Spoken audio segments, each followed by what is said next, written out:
What's going on, everyone? We're back with a brand new video, and before we get started, let me hit you with now seemingly is my everyday disclaimer. You know, it might be getting to the point where I need to do a disclaimer where I'm at my usual setup, but I am in the four-wheel studio, aka my car. So if you do hear any differences in audio quality and or background noise, please attribute it to that. And without further ado, let's jump into today's video. So one of my good friends earlier this morning sent me a tweet from and I want to make sure, from the Twitter account of one Apex Jones, okay? And the subject of the video, let me back up. So when I saw the video, I was like, wow. And I told him, I said, man, I got to make a video about this. This is crazy.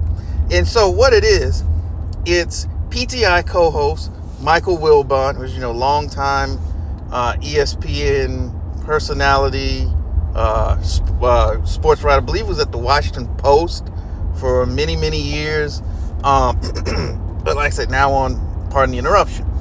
So one of these segments was talking about Darvin Ham recently being fired, and he let it be known in no uncertain terms. He absolutely 100% did not mince words at all.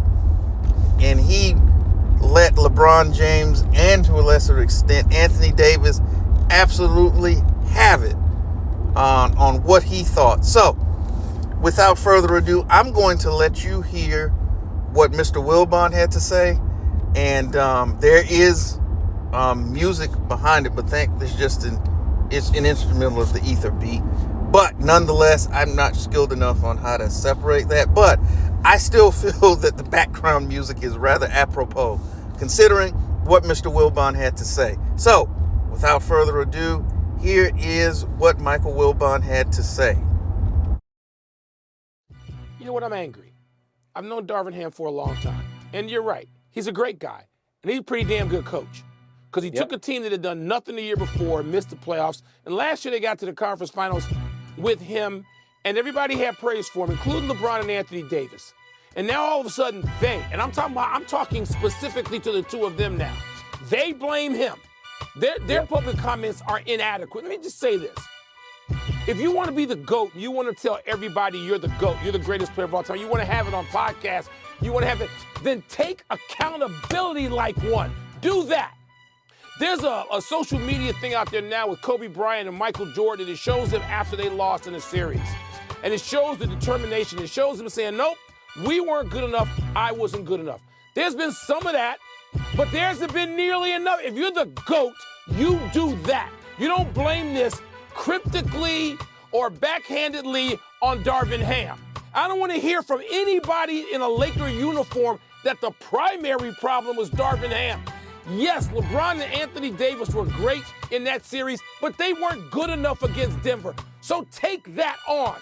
GOAT carries responsibility. I don't see it in the firing of Darvin Ham. So go handpick somebody. They're not getting T. Lue.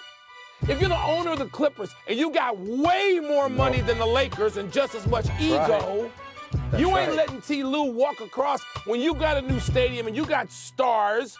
You don't need him to go to the Lakers. This is infuriating that the hand is behind this move, Frank. It's just intellectually lazy and unaccountable. And those two guys are too great. They're Hall of Famers. You got to be better than that. There you have it, the comments of Mr. Michael Wilbon. And I know this is not going to make a lot of LeBron James supporters or over-the-top fans happy, but what he said was 100% spot on. And a lot of us have been saying this for so long that when it comes to LeBron James teams, I've said it on this channel, I've even said it in things that I've posted on our website, when he wins, it's always because of him and how great he is, which he is. He's a tremendous player, so on and so forth. Look at me, go, all this, so on and so forth. Praise me, praise. But whenever he loses, whenever one of his teams loses, there's always some sort of extenuating external circumstance that was the main cause of the defeat. And none of it is never the other team was just better. It's always, well, you know, we were top heavy. We didn't have enough. I was hurt. Such and such was hurt. This happened. It was too cloudy in the sky. My shoelace came undone. My dog ate my homework. Whatever it is, it's always something. And this has not been the case for any other superstar or all-time great ever. It's just with LeBron James that all of a sudden the excuse train runs, and it seems to be when it comes to him, it's never late. And now I think it's refreshing to see some people in the media, we'll see how long this continues, starting to actually echo the sentiment that so many of us have had and said enough is enough. That it's time for you should be held to the same standard that other great players have. If they didn't get it done, the fact of the matter is they didn't get it done. You know, they didn't make excuses. They didn't get it done. Period. But when it comes to LeBron, there's got to be an excuse, because surely he could not just lose to the other team because they were better. It had to be. It's always got to be something else. And like I said, I'm really glad to hear it, because that narrative has become tiresome, and it's been going on for at least 14 years. 17 years. Yeah, 17 years. This has been going on, and it's tiresome.